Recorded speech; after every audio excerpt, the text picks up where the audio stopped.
Ya, hari ini kita belajar tentang pertemuan kedua tentang model data dan skema. Jadi mungkin sebelumnya mohon maaf, videonya belum selesai dibuat. Kemarin sudah buat ya, cuma nggak tahu nih suaranya hilang. Sudah 1 jam lebih buat video, cuma suaranya hilang. Jadi percuma buat. Mungkin kemarin karena softwarenya jadi hilang lisensi ya, nggak tahu kenapa. Mungkin nanti saya coba cari software yang lain ya. Kemarin sudah coba cari software yang lain, cuma suaranya timbul hilang gitu ya. Jangan coba yang lain. Oke, langsung saja untuk pertemuan kedua tentang model data dan skema.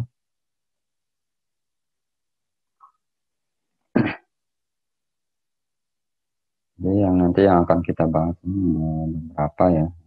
Jadi yang pertama adalah model basis data, yang kedua model data dan skema, yang ketiga arsitektur sistem basis data, yang keempat adalah data dan interface database. Jadi masih berupa teori lah gitu ya, sama seperti pertemuan pertama. Kemudian kita masuk di bagian yang pertama, model basis data.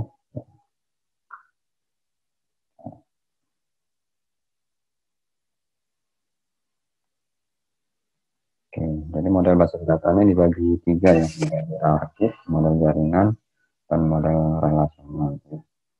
Jadi nanti salah satu model ini digunakan di sistem basis data. Ya. Kita lihat dulu yang model hierarkis.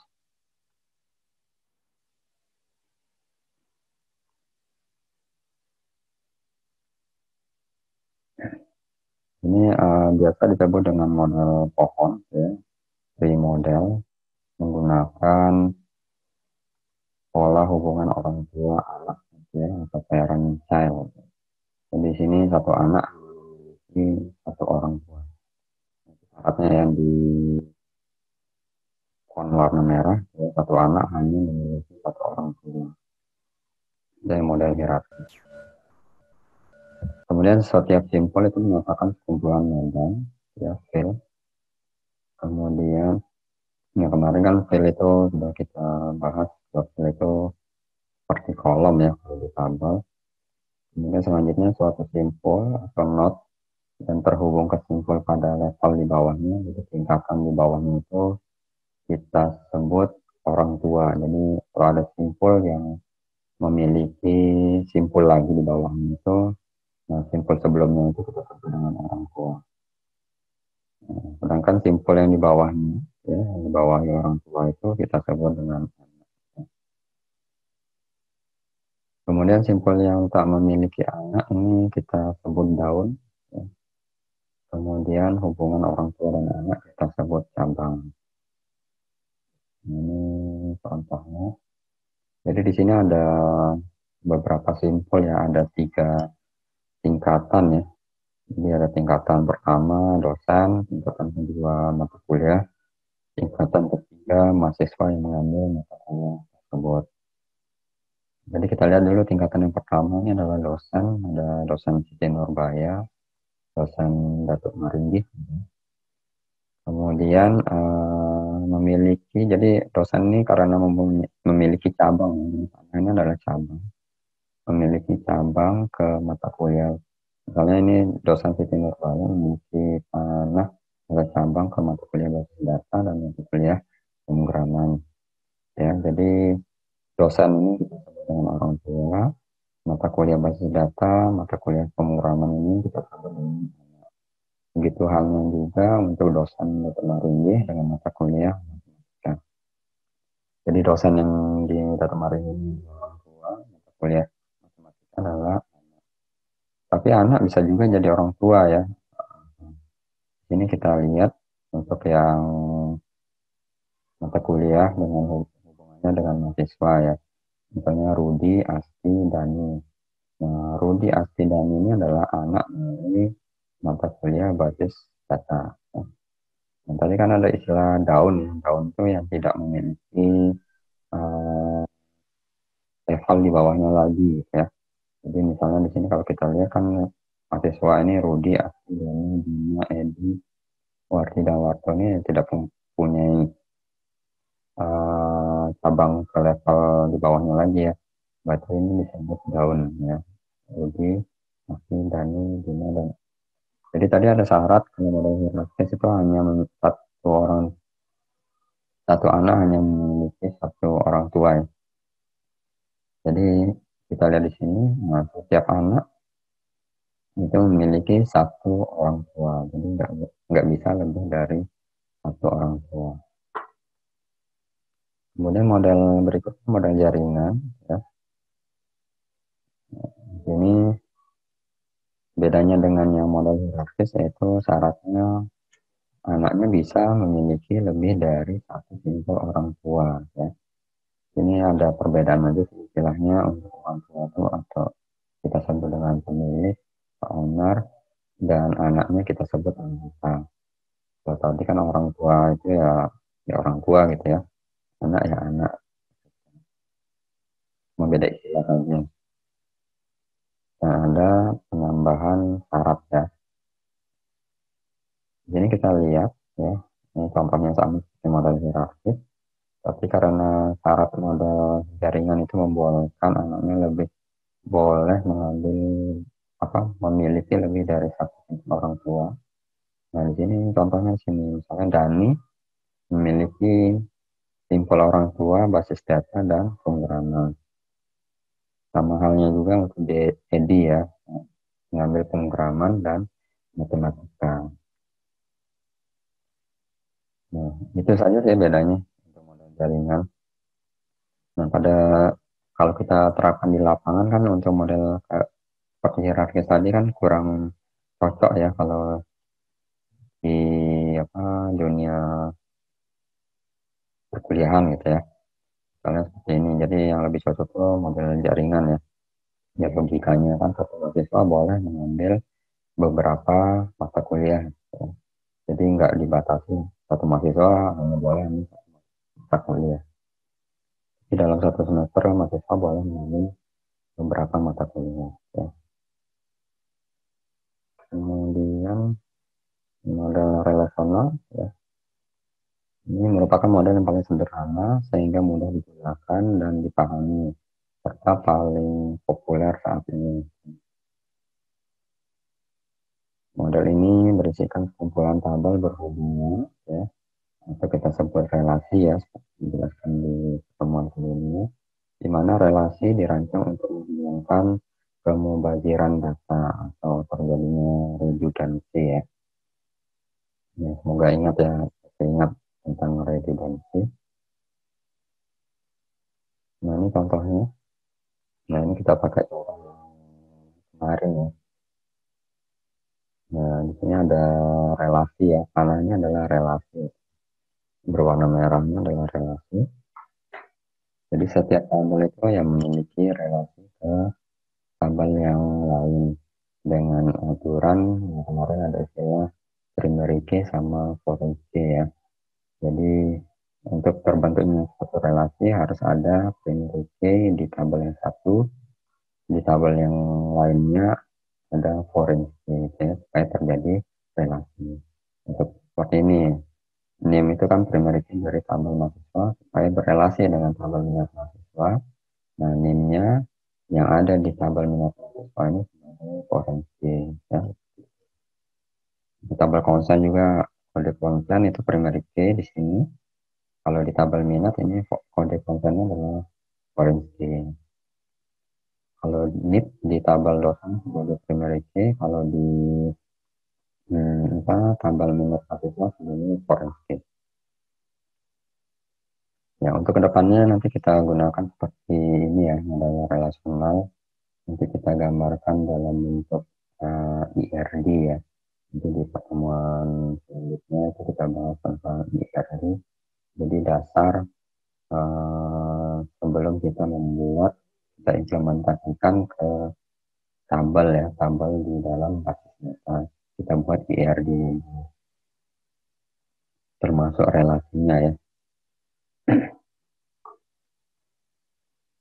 Kemudian Berarti kan ada istilah PRD ya gitu ya. Bisa dibaca-baca lagi ya. Entity Relationship Diagram ya. Menggambar apa diagram relasi antar entitas ya. Mungkin sudah dijelaskan entitas itu apa gitu ya. Entitas itu yang tabel-tabel ini ya, atau objek-objek yang ada di dalam yang berhubungan dengan sistem ya atau database.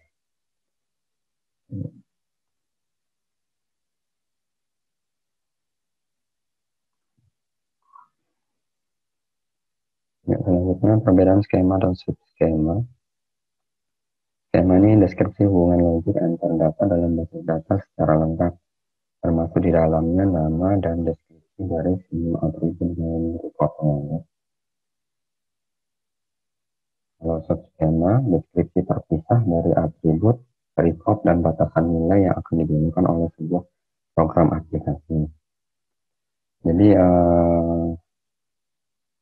subskema ini itu bisa kalian lihat di aplikasi yang kalian gunakan ya.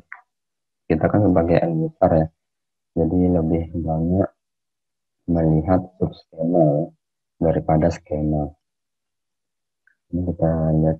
Jadi kalau skema itu berisi data yang lengkap ya, termasuk tipe datanya apa, panjang karakternya berapa dari setiap atribut atau nama kolom itu ada di skema ya, dan simpan semua di skema, termasuk batasan-batasannya, constraint.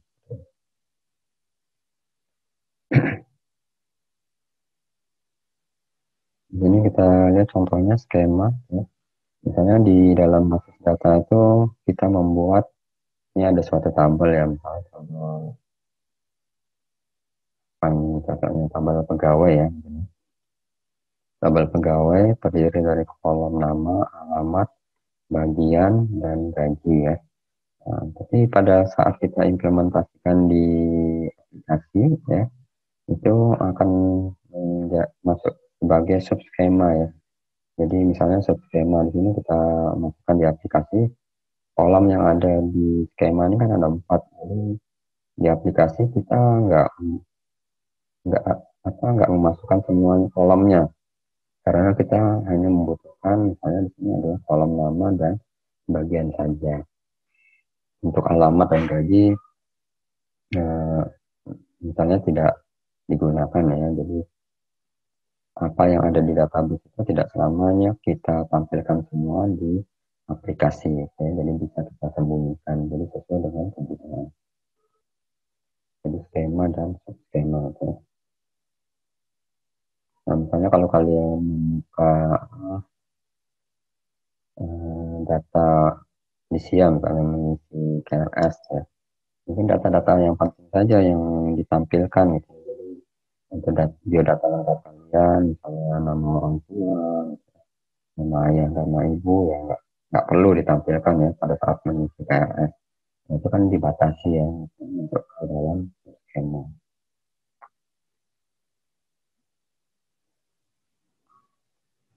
Kemudian yang kedua adalah model data dan skema.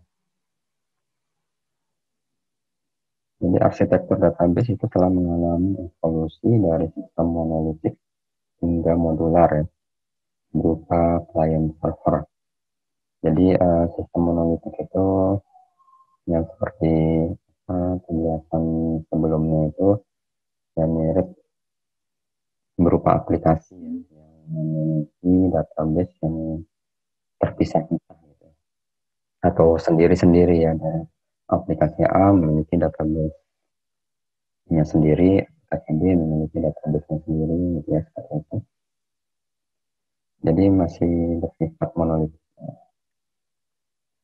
Nanti coba dicari aja di apa, di internet ya, perbedaan antara monolitik ya. Jadi hingga modular, jadi modular karena ada perkembangan klien server saat ini itu lebih membantu ya kita dalam uh, uh, men-share gitu ya, membagikan database. Jadi maksudnya dengan menyimpan database di satu yang tempat, gitu ya, di server, itu bisa diakses oleh beberapa aplikasi, gitu ya. Misalnya database SIA, misalnya kan ada tabel mahasiswa ya, itu bisa digunakan oleh sistem informasi akademik, bisa juga digunakan oleh sistem informasi tugas akhir, misalnya kan ada data mahasiswa juga, seperti itu ya. Nah, jadi itu adalah klien server.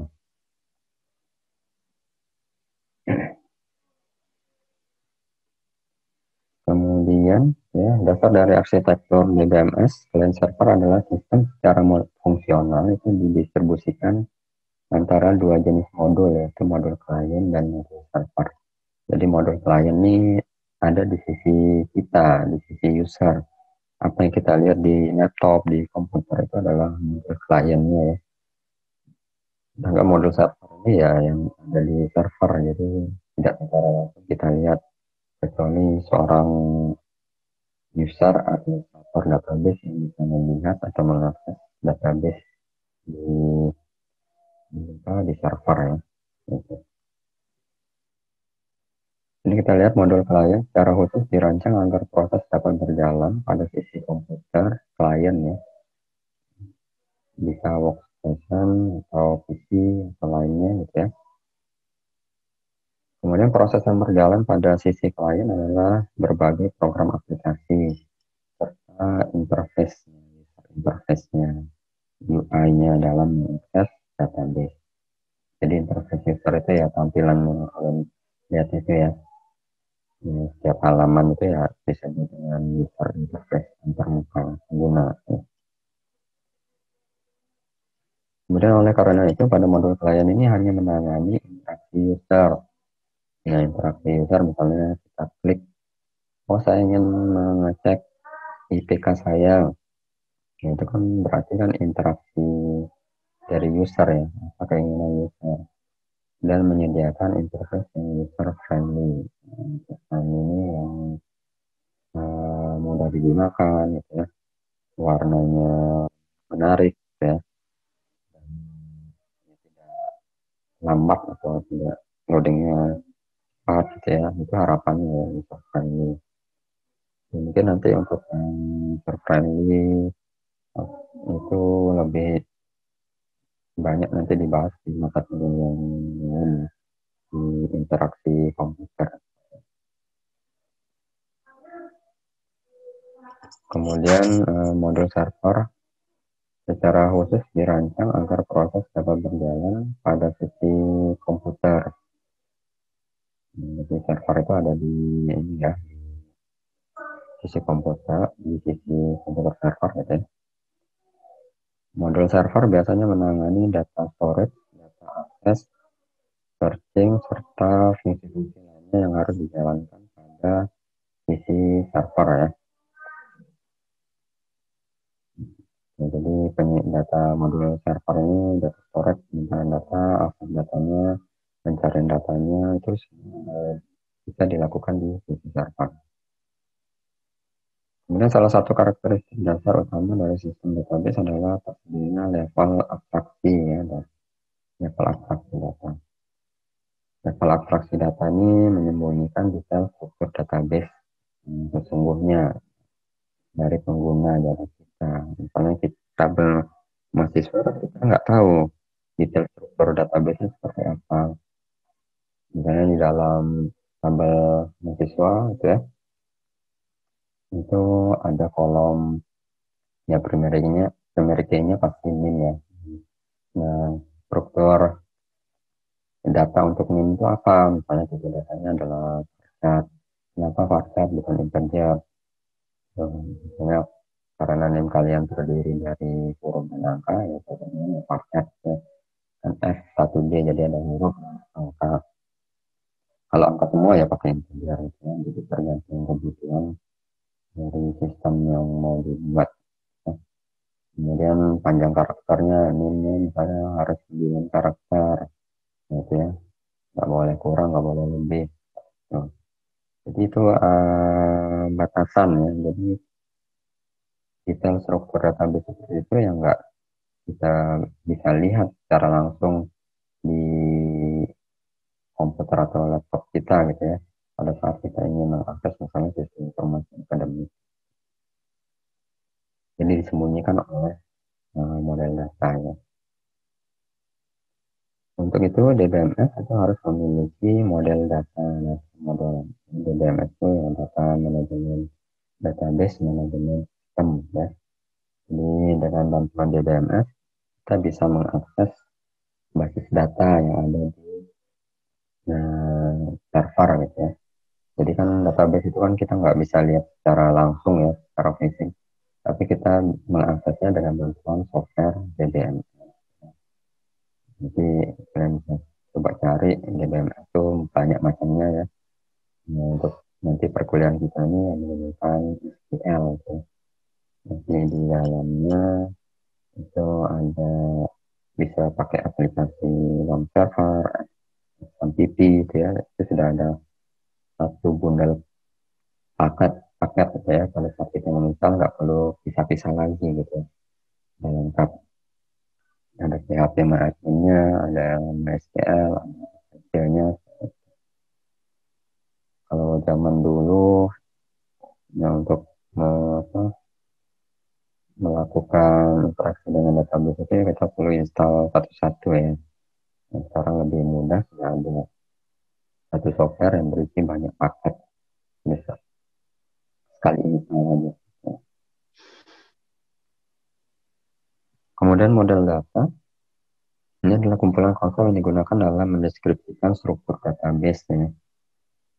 Tipe data, relasi, konten, atau batasan yang menjaga data. Gitu. Jadi mendeskripsikan struktur database seperti yang tadi ya, tipe datanya apa, varchar, apa gitu ya, relasinya, ya, primary key, foreign key-nya, itu semua tersimpan di model data. Kebanyakan model data itu berupa operasi-operasi dasar ya, untuk mendapatkan data, dan menampilkan data ya pakai query gitu ya. Mulai dari data tabel mahasiswa misalnya. Saya ingin menampilkan mahasiswa yang nama memiliki nama depan ya, nama di awal itu abjadnya adalah S gitu ya, misalnya. Itu bisa pakai query. Ya. Jadi nanti langsung langsung keluar hasilnya diproses oleh eh, apa, DBMS. Kemudian update data pada database. Itu dilakukan juga di model data. Misalnya ada perubahan data, misalnya dari tabel mahasiswa tersebut alamatnya sudah berganti gitu ya, pindah alamat jadi update gitu ya, diubah. Kemudian delete data ya, menghapus datanya, bisa juga modifikasi gitu ya. Kemudian umumnya operasi dalam model data itu menentukan aspek dinamis ya, aspek tingkah laku dari database ya. Jadi sifatnya dinamis ya. Jadi database itu nggak sifatnya statis, setiap saat bisa berubah karena ada fasilitas ya, update gitu ya, update per lainnya gitu ya, atau query sesuai dengan kebutuhan kita gitu. Ya untuk nanti praktikumnya ya lebih banyak tentang query ini ya. Jadi pentingnya membuat query karena kedepannya kan kita sebagai programmer, jadi query itu kita akan titipkan ke dalam codingan kita ke depannya gitu. Gitu. Jadi sesuatu harus bisa query gitu, ke depannya. Kemudian model data itu berupa yang pertama adalah operasi ini, insert, update, delete, dan query yang sudah dijelaskan tadi. Kemudian operasi yang ditentukan sendiri. Misalnya di sini adalah menghitung nilai data dari objek atau entitas mahasiswa. Nanti kita bisa query sendiri untuk menghitung IPK.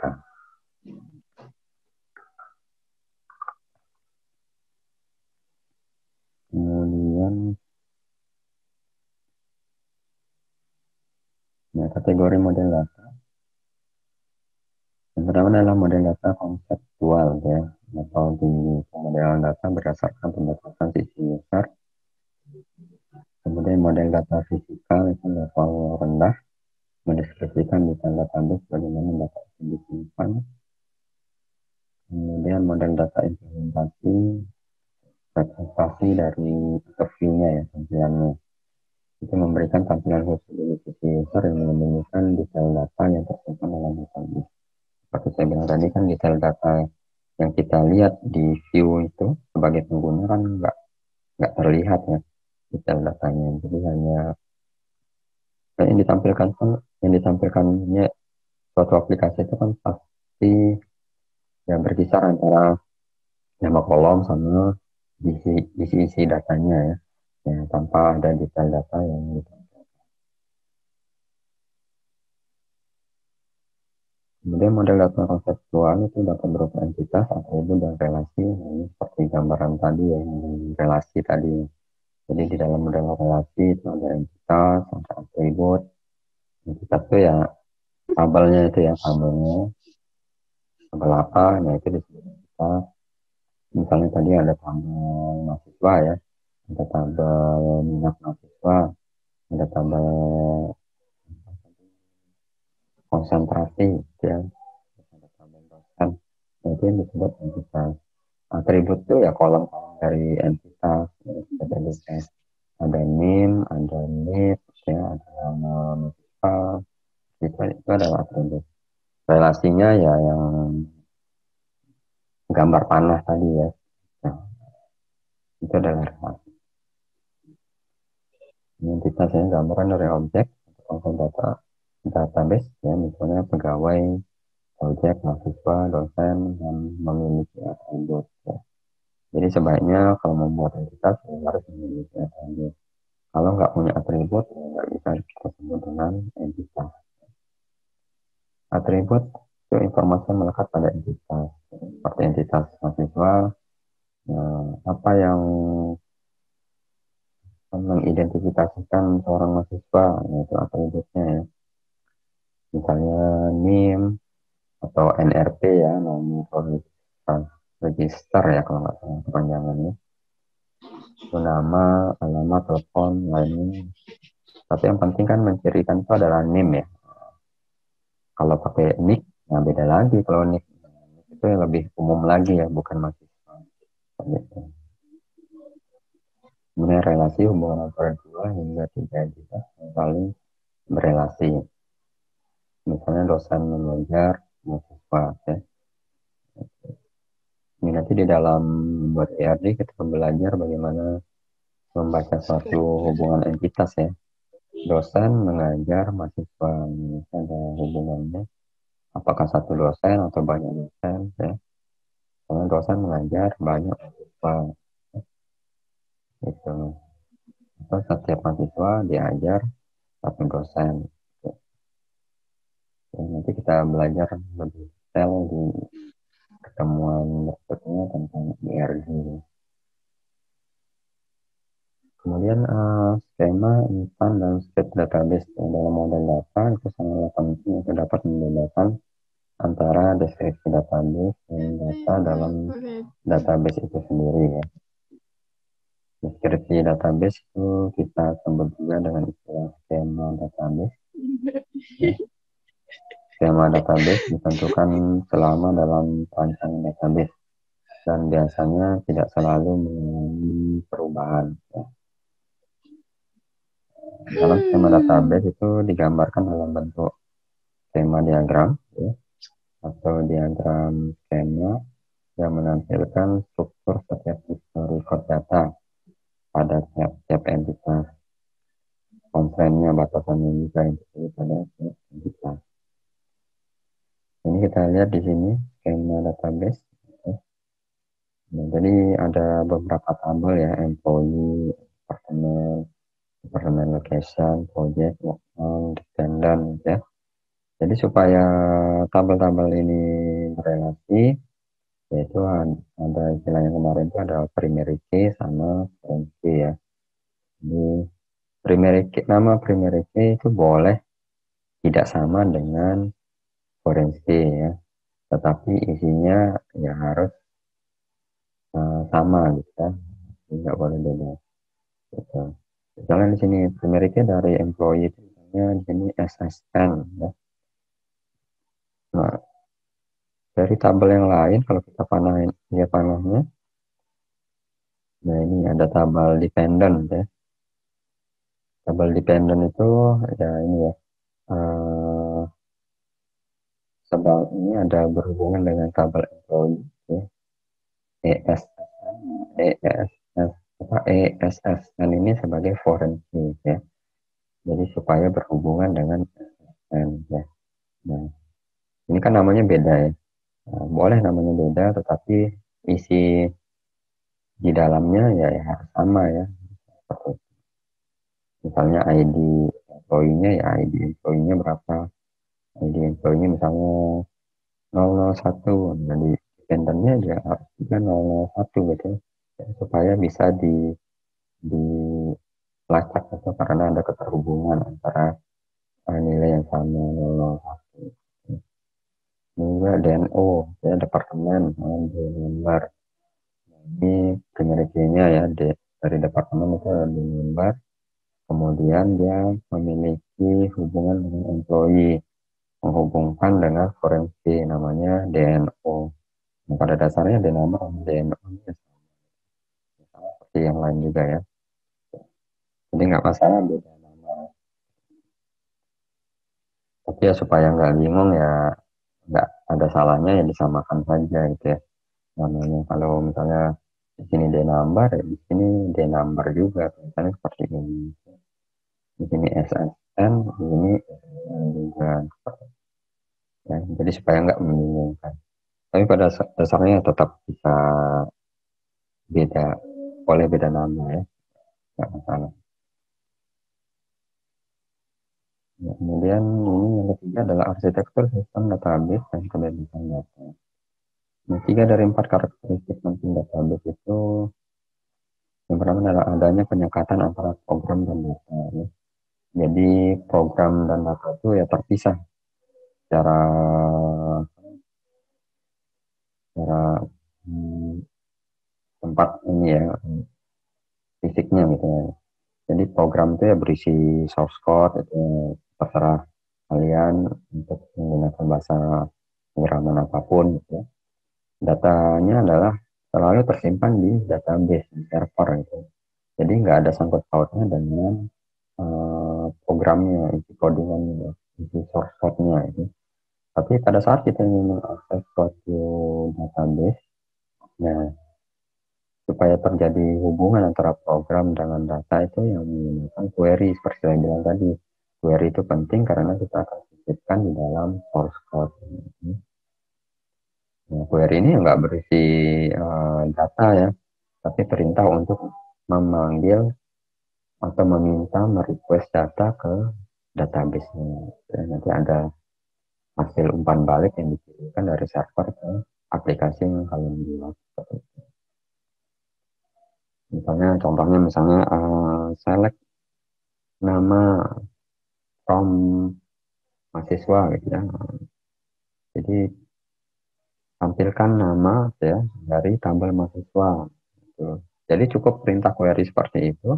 Nanti uh, query yang ada di program itu akan request ya ke basis data melalui DBMS tadi ya. Kemudian nanti ada hasil umpan balik berupa data yang dikirimkan. Yang berupa tabel ya tadi nama yang ada di tabel mahasiswa. Ya, jadi itu pentingnya query ya. Jadi untuk kita sisipkan di dalam source code. Jadi kita sebagai orang TI ya harus mengerti ya untuk database-nya, mengakses database. Kemudian yang kedua, dukungan multiple view ya. Jadi di dalam satu tabel di database itu pada saat end user, kita yang mahasiswa, pokoknya yang mengakses database itu melalui aplikasi itu adalah yang besar ya. Itu bisa di apa, bisa dilakukan oleh beberapa orang gitu ya. Nah, misalnya pada saat kalian ingin mengisi KRS, ya, mengisi KRS itu kan yang diakses kan tabel macam-macam ya, ada tabel mahasiswa misalnya, kemudian ada tabel mata kuliah gitu ya. Jadi semua mahasiswa itu kan mengakses tabel yang sama gitu ya. Jadi itu multiple view. Jadi database itu mendukung dalam detik yang sama dari beberapa user itu semua bisa ditangani. Gitu. Jadi nggak perlu ada antrian lagi. Misalnya antrian mahasiswa satu harus selesai dulu buka, kemudian baru bisa mahasiswa dua. Ya nggak seperti itu. Tapi, eh, bisa secara berbarengan dalam waktu yang bersamaan. Multiple view. Kemudian yang ketiga, kita menggunakan katalog untuk menyimpan deskripsi database. Maksudnya detail-detail tadi itu kita simpan di katalog ya. Jadi nama lainnya itu kalau katalog itu ya kamus data atau ada disebut juga meta data, yaitu berisi detail dari struktur database. Kemudian berdasarkan tiga karakteristik utama, ya, database di atas dapat memberikan gambaran arsitektur sistem database. Di arsitektur sistem database itu dapat kita gambarkan dalam bentuk arsitektur tiga skema. Kita lihat gambarnya. Tujuan dari gambaran tiga skema ini untuk memisahkan antara sisi aplikasi user dengan struktur fisik database-nya. Jadi seperti yang di pertama nomor satu ini jadi terpisah ya, antara aplikasi yang digunakan oleh user dengan database-nya yang tersimpan di server. Ini kita lihat tingkatannya. Jadi ada tiga tingkatan. Ada external level, ada conceptual level, ada internal level ya. Jadi internal levelnya yang berhubungan dengan user, view-view interface yang dilihat oleh user. Conceptual levelnya ya seperti tadi dijelaskan, berisi entitas, ada atribut, ada relasi yang digambarkan dalam bentuk IRD ya, itu ada mappingnya. Kemudian internal level dari lebih langsung ke dalam lah. Khususnya ini kalau kita lihat ini adalah basis ya, penyimpanan database.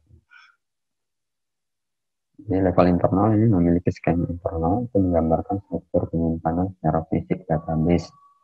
Skema internal ini menggunakan model data fisikal dan menggambarkan detail lengkap data storage dan akses database-nya. Ya. Jadi fisiknya ya berupa ya hard disk gitu ya, tapi kan di dalamnya bisa berisi database, data-data. Kemudian level konseptual, seperti saya jelaskan tadi, ada identitas, ada atributnya, ada relasinya, seperti itu, ada konsennya, batasannya. Ya, batasannya misalnya name itu yang nggak boleh diinputkan, misalnya name kalian yang diinputkan, itu tidak boleh diinputkan angka semua. Jadi harus ada kombinasi huruf dan angka. Kemudian konsen lainnya ada yang tidak boleh nol ya. Jadi pada saat mengisi atribut tersebut tidak boleh dikosongkan, harus tetap diisi. Ya, ya kalau nggak ada nggak tahu isiannya ya untuk tetap diisi ya biasanya pakai strip gitu ya, tanda strip. Yang penting terisi, jadi jangan biasa tanda konten. Bisa dibatasi juga jadi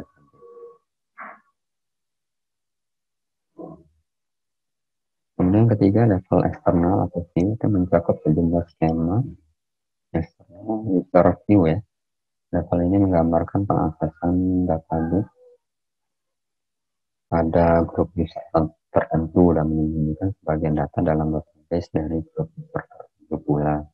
Jadi maksudnya di sini, jadi di dalam sistem informasi atau aplikasi apapun itu kan memiliki level user tertentu ya, memiliki hak akses tertentu. Jadi hak akses yang lebih luas itu biasanya admin gitu ya, atau super admin. Kemudian misalnya kalau di SIA ya grup user, misalnya grup mahasiswa gitu ya, usernya mahasiswa, terus ada dosen. Nah itu, di apa database yang diakses antara grup user mahasiswa dengan grup user dosen itu ya pasti berbeda ya. Jadi saya nggak tahu eh, apa yang menu fasilitas apa yang disediakan di SIA untuk user mahasiswa. Begitu pula kalian sebagai mahasiswa tidak tahu eh, apa yang ditampilkan jika kita login sebagai dosen gitu ya. Kan, jadi bisa disembunyikan, nah, itu bisa diatur. Memiliki hak akses yang berbeda-beda. Nah, kalau admin dia bisa merubah semuanya, dia bisa menghapus, bisa melihat, bisa mengedit. Kalau mahasiswa, ya dia kan nggak bisa menghapus data teman mahasiswa lainnya kan. Tapi kalau admin bisa menghapus mahasiswa satu, mahasiswa dua, mahasiswa tiga. Ya, ya dosen juga nggak bisa menghapus data mahasiswa gitu ya. Begitu pula dengan data dosen rekan sejawatnya nggak bisa dilihat pun juga ya nggak bisa gitu ya. Karena punya harapan yang berbeda.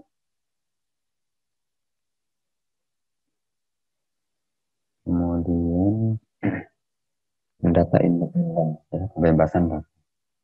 Arsitektur sudah skema selanjutnya itu dapat digunakan untuk menjelaskan konsep dari data independen. Ya. Data independen itu dapat digambarkan jika terjadi perubahan atau skema pada satu level tertentu, maka tidak akan mempengaruhi atau merubah skema pada level selanjutnya lebih tinggi. Ya. Begitu kebebasan data. Jadi tadi kan ada level eksternal, gambar yang sebelumnya ya. Ada level eksternal, ada level konseptual, ada level internal. Nah, misalnya ada perubahan di level konseptual. Nah, level tertingginya apa? Level view-nya ya. Nah, otomatis kalau karena kebebasan data ini ya tidak akan mempengaruhi secara langsung level di atasnya, level eksternal itu, level yang view-nya itu. Seperti itu. Di sini ada dua jenis data independen. Yang pertama adalah logical data independen. Kemampuan dalam merubah skema konseptual tanpa harus mengubah skema eksternal. Ya. Jadi level konseptualnya kita ubah, tapi di level skema eksternalnya itu ya tidak mengalami perubahan. Ya. Itu di level atas. Jadi kita dapat merubah skema konseptual untuk menambahkan database. Misalnya di sini menambahkan tipe recordnya, tipe rekamannya seperti apa. Ya. Misalnya tabel mahasiswa kan kalian mengakses eh, tabel kalian sendiri ya di SIAM misalnya kan kalian kan level eksternal gitu ya.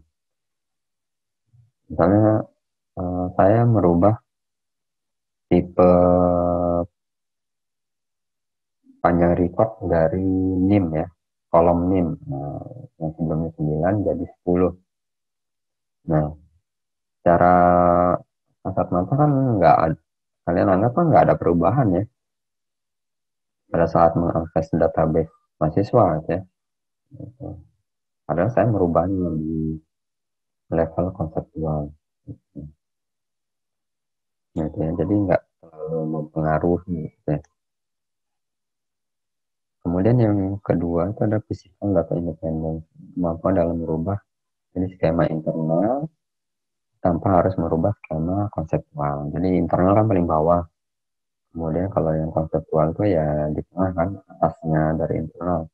Jadi dia tidak merubah ya tidak terlalu mempengaruhi bagian konseptual jika internalnya belum.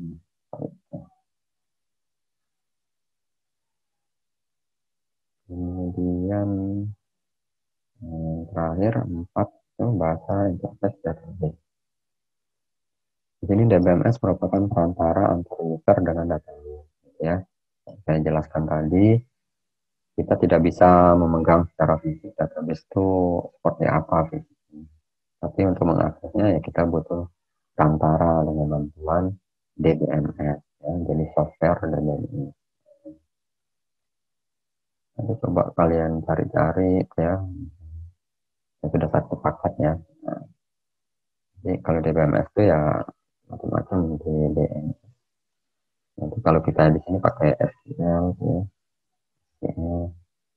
Aplikasinya bisa pakai, coba kalau saya biasa pakai One Server, ya. Atau ada juga yang saya dulu pakai XMPP, ya. Nggak tahu sekarang pakai One Server ya. Karena sama saja sih ya. Kita cari di internet, diakses website resminya, download ya. Nah, tinggal install aja. Installnya biasa, next aja udah beres ya. Kemudian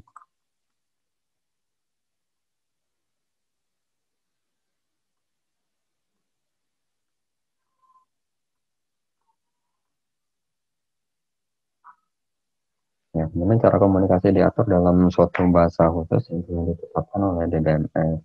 Contohnya adalah SQL, DBAS, SQL, macam-macam ya DBMS itu. Tapi kita nanti mempelajari SQL.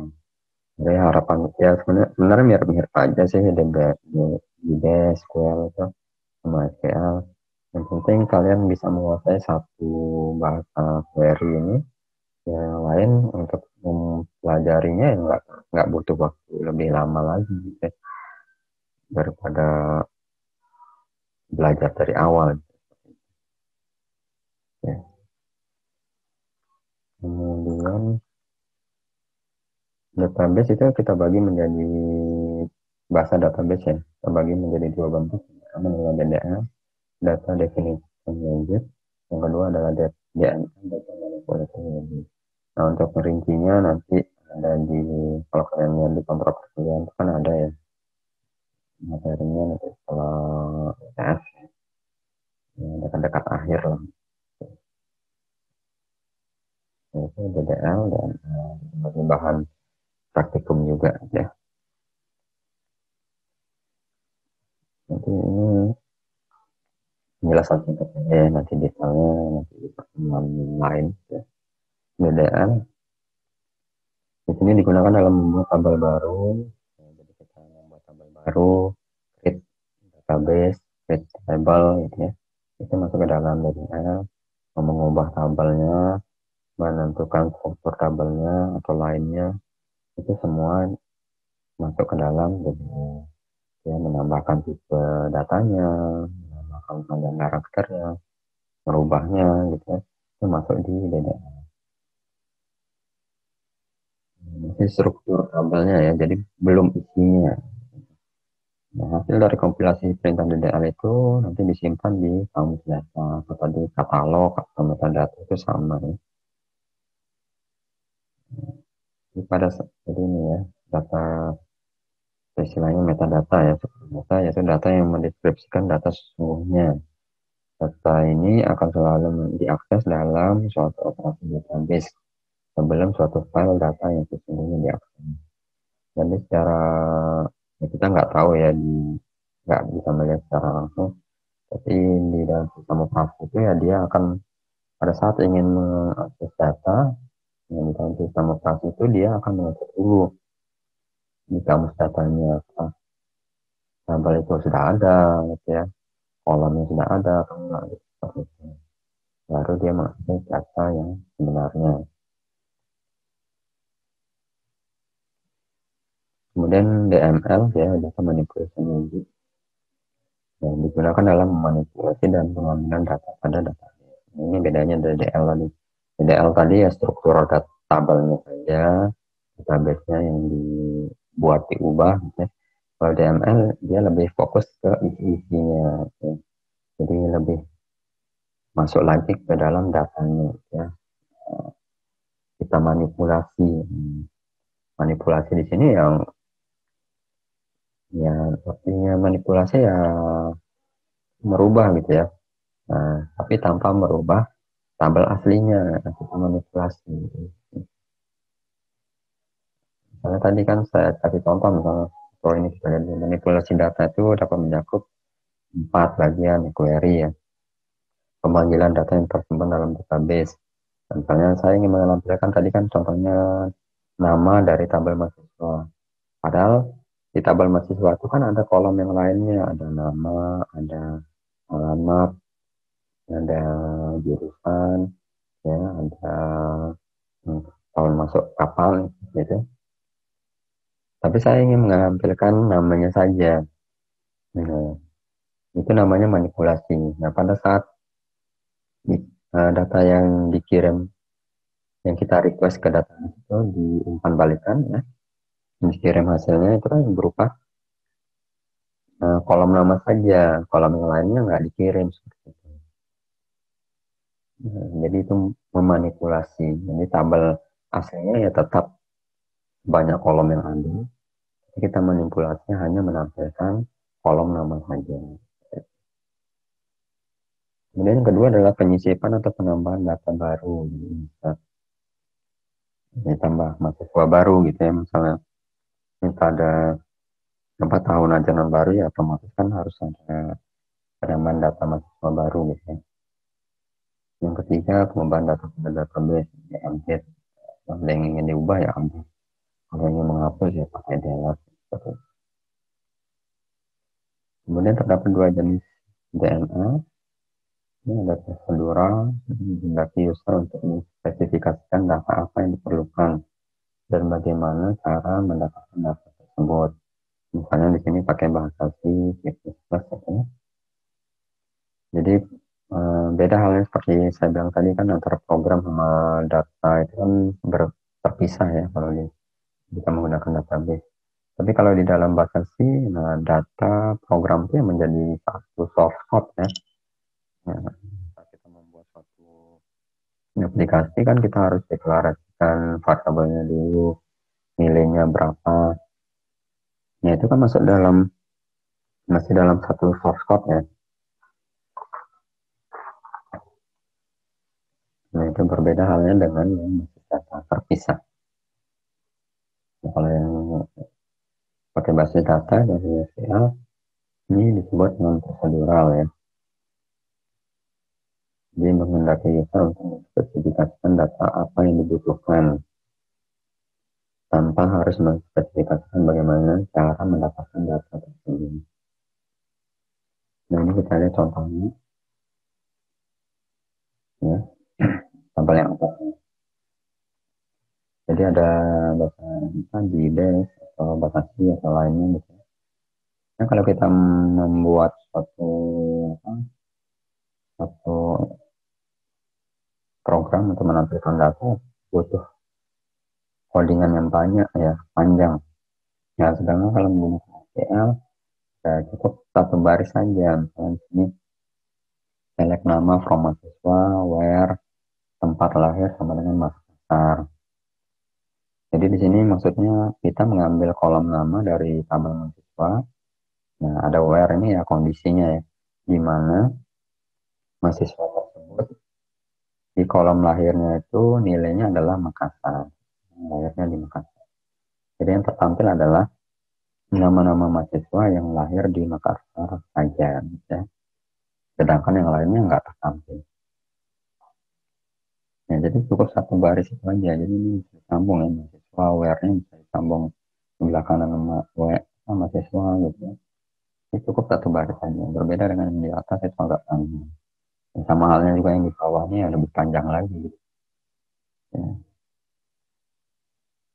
Bikin and pakai apa Pascal ya mirip-mirip Pascal ya.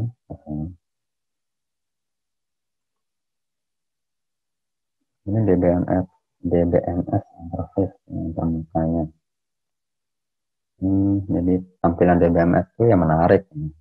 Jadi pada dasarnya kalau coba kalian install itu ya sebenarnya untuk menambahkan data ya cukup klik-klik aja gitu ya, nah, tanpa mengetahui query.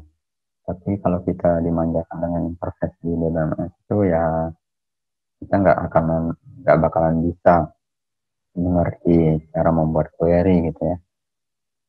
Nggak mungkin interface DBMS itu kita masukkan disisipkan di source code. Nah, padahal yang disisipkan di source code itu hanya boleh query dan otomatis kan ya harus tahu query gitu. Nah, ini ada beberapa interface gitu ya. Ada GUI, ada graphic user interface, ada interface formnya gitu. Gitu. Nah, macam-macam ya. Kemudian sistem manajemen DBMS yang merupakan perangkat lunak yang didesain untuk melakukan penyimpanan dan pengaturan basis data. Itu jadi perangkat lunak ya, software. Tadi contohnya adalah WOM server, SAM-PP yang melakukan penyimpanan atau pengaturan basis data. DBMS juga menerapkan mekanisme pengamanan data, pemakaian data secara bersama, sharing database. Tadi yang multiple view ya, jadi bisa berbarengan itu akses tabel yang sama tanpa ada kendala, jadi nggak perlu antrian. Kemudian pengendalian keakuratan data ya. Jadi pengecekan misalnya data berbeda ya, seperti contoh yang sebelumnya itu yang redundancy gitu ya. Nah, itu bisa diminimalisir gitu. Jadi pengamanan data juga ya, sudah lebih aman gitu ya dari DBMS. Kemudian mengapa menggunakan DBMS ya, adalah independensi data, jadi kebebasan data tadi dan akses yang efisien. Jadi cukup dengan menulis query satu baris itu kita bisa soalnya tadi kan nama mahasiswa. Nah, padahal kan data mahasiswa itu kan banyak ya. Jadi cukup dengan satu baris kita bisa mendapatkan beribu-ribu data di layar komputer kalian. Kemudian yang B, mereduksi waktu pengembangan aplikasi. Jadi mengurangi waktu pengembangan aplikasi. Jadi nggak perlu kita pikirkan lagi bagaimana menginputkan data lagi di codingan gitu ya. Cukup dengan memanggil dengan query tadi ya di database ya, cukup seperti itu, jadi lebih mudah. Beda dengan batasi yang ada inisialisasi, gitu ya, deklarasi variabel lebih panjang lagi. Kemudian yang ketiga adalah integritas dan keamanan data. Di integritas bisa digunakan oleh beberapa aplikasi ya, seperti tadi tabel mahasiswa bisa digunakan pada aplikasi yang berbeda, misalnya sistem informasi akademik, sistem informasi digital, ya, sistem informasi apa lagi yang misalnya di rektorat atau dengan mahasiswa, pembayaran itu bisa diintegrasikan ya, keamanan datanya juga, jadi menghindari terjadinya misalnya hack, gitu ya, ini lebih aman. Yang keempat, administrasi keseragaman data. Jadi ada penjelasan seperti pertama sebelumnya itu memiliki format ya, kita bisa batasi ini angka ini tidak boleh nol. Kemudian yang kelima, akses bersamaan dan perbaikan data crash. Jadi crash itu ya kerusakan, jadi kan ada fasilitas backup dan recovery ya. Jadi kalau datanya hilang ya kita bisa kembalikan recovery dari hasil backupan yang sebelumnya. Kemudian komponen DBMS perangkat keras. Nah, yang perlu kita pikirkan seperti ini ya. Kalau kita tergantung kasusnya nanti misalnya untuk lingkup lingkup universitas ya disesuaikan ya. Jadi misalnya perangkat kerasnya ya servernya gitu ya. Itu prosesornya apa yang cocok untuk lingkup universitas. Kalau kegiatannya setiap hari, nah kan akan berbeda ya server antara apa penjualan online, Bukalapak, Tokopedia. Ya setiap hari itu kan selalu ada aktivitas ya. Kalau universitas kan ya aktivitasnya kan nggak sebanyak penjualan online gitu ya. Mungkin aktivitas yang padat itu ya pada saat mengisi KRS ya, setiap akhir semester itu, itu perlu dipikirkan di prosesornya. Biasanya kalau server itu Intel Xeon itu ya yang bisa bekerja 24 jam non-stop ya. Jadi hidup terus servernya. Kemudian kapasitas memorinya juga perlu dipikirkan. Kapasitas media penyimpanan datanya perlu dipikirkan. Nah, yang jelas, misalnya tadi kan contohnya penjualan online, yang jelas kapasitas media penyimpanan untuk penjualan online itu pasti lebih besar, jauh lebih besar dari yang di universitas. Ya. Karena datanya kan setiap hari masuk tambah data. Ya, ya, seperti itu. Kemudian data itu terpadu, data saling terkait, dependensi data, berbagi data itu disebut sejumlah pengguna itu bisa multi user ya. Kemudian perangkat lunaknya itu server DBM, macam-macam tadi ya, server, SAMPV, nanti silakan dicoba sendiri ya. Kemudian komponen utama DBMS ada penggunanya adalah ada 3. Dan user ya kita ya mahasiswa, dosen itu end user. Kemudian pemrograman aplikasi, nah yang membuat program. Nah dia pada saat membuat program kan harus mencoba-coba ya query-nya seperti itu. Dan administrator database yang langsung mengakses ke servernya. Kemudian nah, hubungannya semua kalau kita lihat ini semua terhubung dengan DBMS. Kemudian kita lihat alurnya. Kalau end user dia mengakses aplikasi yang menggunakan basis data ya. Sistem informasi database informasi akademik gitu ya. Pokoknya yang mengandung basis data itu. Kemudian di dalam aplikasi itu kan dia terhubung menggunakan query ke DBMS ya. Baru DBMS yang memproses mengolah request yang kita inginkan. Misalnya tadi kan ingin menghasilkan nama dari tabel mahasiswa. Nanti DBMS yang mengolah supaya basis data ini terkirim nama mahasiswa tersebut. Programmer dia bisa mengakses aplikasinya, bisa juga mengakses DBMS ya. Nah, user ini hanya bisa mengakses DBMS aja ya. Jadi night user ini ya bukan programmer ya, orang yang tidak mengerti pemrograman. Jadi dia menambahkan data yang langsung ke database karena tadi ada interface DBMS yang lebih user friendly.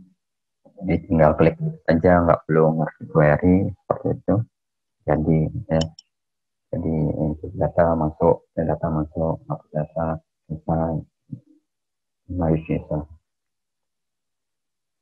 Ini contoh DBMS ada DB2 ya, SQL, ada SQL Server, ada Visual Fox Pro, ada Oracle, macam-macam.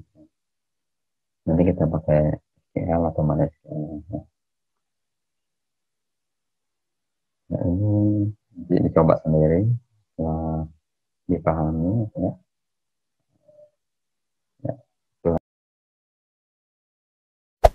Hey there. Subscribe to my channel. And also press this bell icon.